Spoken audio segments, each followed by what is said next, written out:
अब तक हमने देखा कि अभिक अपनी मां की दवाई लेने शहर जाता है, लेकिन शहर जाने से पहले ही बीच में अभिक के साथ एक दुर्घटना हो जाती है, जिसमें अभिक बहुत बुरी तरह से घायल हो जाता है। कुछ लोग अभिक को देखकर पुलिस को सूचना देते हैं।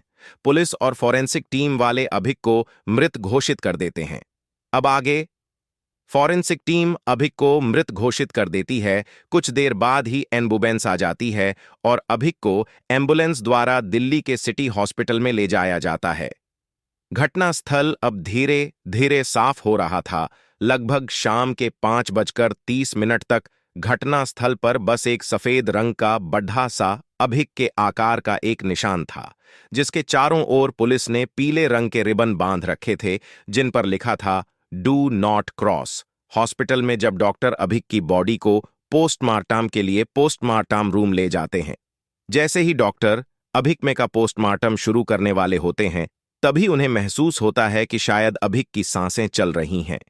अभिक की ओर देखकर जैसे ही डॉक्टर स्टेथोस्कोप से अभिक की हार्टबीट सुनते हैं तो वह हैरान रह जाते हैं, क्योंकि अभिक की सांसें वापस आ गई थीं। डॉक्टर अभिक को मरे से जिंदा होते देखकर हैरानी के साथ एक जगह किसी पुतले की तरह खड़े थे। तभी एक नर्स डॉक्टर के पास आकर बोली, सर, पोस्टमार्टम शुरू करें। जब नर्स की बात सुनकर भी डॉक्टर कोई जवाब नहीं देते और पुतले को तरह वैसे ही खड़े रहते हैं, तो नर्स डॉक्टर को पुतले की तरह खड़े देखकर डॉक्टर को हिलाते हुए कहती है, सर, पोस्टमार्टम स्टार्ट करें। नर्स के हिलाने से डॉक्टर होश में आता है और कुछ देर नर्स को देखने के बाद डॉक्टर नर्स से कहता है, तुम पागल हो गई हो क्या? जिंदा इंसान का भला पोस्टमार्टम कौन करता है? डॉक्टर की बात सुनकर नर्स हैरान रह जाती है और अजीब नजरों से डॉक्टर को देखती है, तो अजीब तरीके से हंसते हुए बोलती है, सर, आप क्यों मजाक कर रहे हैं? डॉक्टर नर्स की बात सुनकर थोड़ा अजीब सा मुंह बनाकर कहता है, इतनी सीरियस कंडीशन में मैं मजाक क्यों करूंगा? डॉक्टर को इतना सीरियस देखकर नर्स हकलाते हुए कहती है, लेकिन ये लड़का तो 1 घंटे पहले ही मर चुका था। तो फिर ये जिंदा कैसे हो सकता है? नर्स की बात सुनकर डॉक्टर भी हैरानी से कहता है, यही तो मैं भी सोच रहा था। नर्स एक बार अभिक की तरफ देखती है और फिर डॉक्टर की तरफ देखकर डरते हुए कहती है, सर, ये कहीं कहीं भूत तो नहीं है? नर्स की बात सुनकर डॉक्टर नर्स को घूरता है और कहता है, तुम डॉक्टर होकर भी भूतों पर यकीन रखती हो? भूत वगैरह कुछ नहीं होते। शायद ये कोई चमत्कार है जो एक मरा हुआ इंसान जिंदा हो गया। ये तो मौत को छूकर वापस आया है।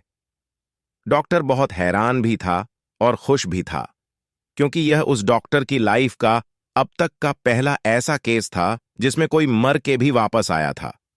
ऐसा तो बस उसने कहानियों में ही सुना था। तभी डॉक्टर को नर्स की आवाज आती है, तो सर, अब हम इस लड़के का क्या करेंगे और पुलिस को क्या जवाब देंगे? डॉक्टर नर्स की बात सुनकर बोला, क्या करेंगे से तुम्हारा क्या मतलब है? यह हॉस्पिटल है, यहां इलाज होता ना। तो हम भी इसका इलाज करेंगे और पुलिस को तो वही बताएंगे जो सच है। नर्स डॉक्टर की बात सुनकर हां में गर्दन हिलाते हुए बोली, जी सर, ठीक है, तो मैं पुलिस को और हॉस्पिटल डायरेक्टर सर को इन्फॉर्म कर देती हूं। इतना कहकर नर्स पोस्टमार्टम रूम से चली जाती है। कुछ समय में ही ये बात आग की तरह पूरे हॉस्पिटल में फैल जाती कि एक लाडच का मरने के 1 घंटे बाद फिर से जिंदा हो गया।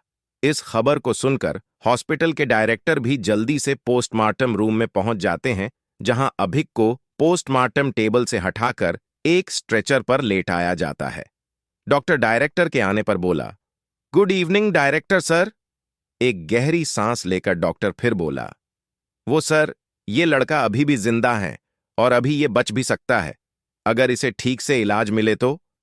डॉक्टर की बात सुनकर डायरेक्टर बोला, हाँ हाँ, क्यों नहीं, जाऊं, जल्दी जाओ, इसे आईसीयू में ले जाओ और पता करो कि ये हुआ कैसे।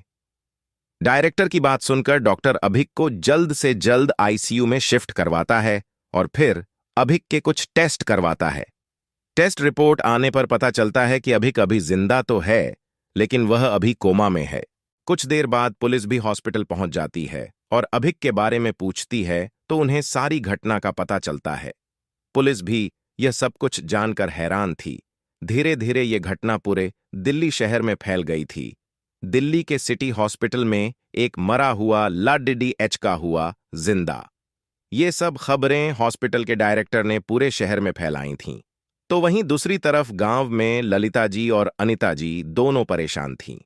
जहां अनिता जी का बुखार बढ़ता जा रहा था और अभिक अभी तक नहीं आया था, शाम के 7 बजाने को थे।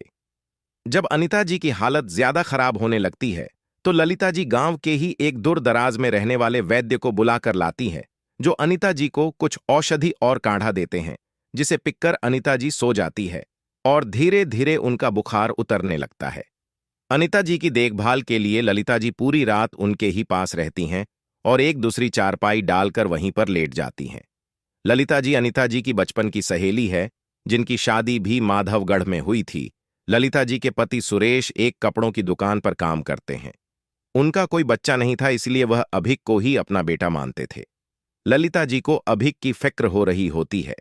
ललित जी को पता भी नहीं चलता कि कब थकावट की वजह से उनकी आंख लग जाती है। अगले दिन सुबह सुबह जब अनिता जी और ललिता जी सोकर उठती हैं तो उन्हें अभिक पूरे घर में कहीं नहीं मिलता। अनिता जी का तो रो रो कर बुरा हाल था।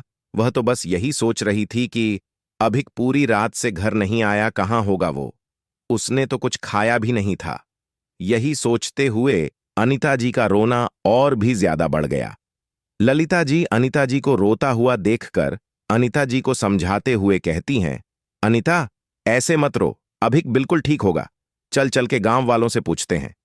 ललिता जी की बात सुनकर अनिता जी उठती है और घर का दरवाजा बंद करके पूरे गांव में अभिक को ढूंढने निकल जाती हैं। 3 से 4 घंटे बाद भी जब अभिक का कुछ पता नहीं चलता तो अनिता जी और ललिता जी दोनों थक कर अनिता जी के घर के बाहर चौखट पर ही बैठ जाती है।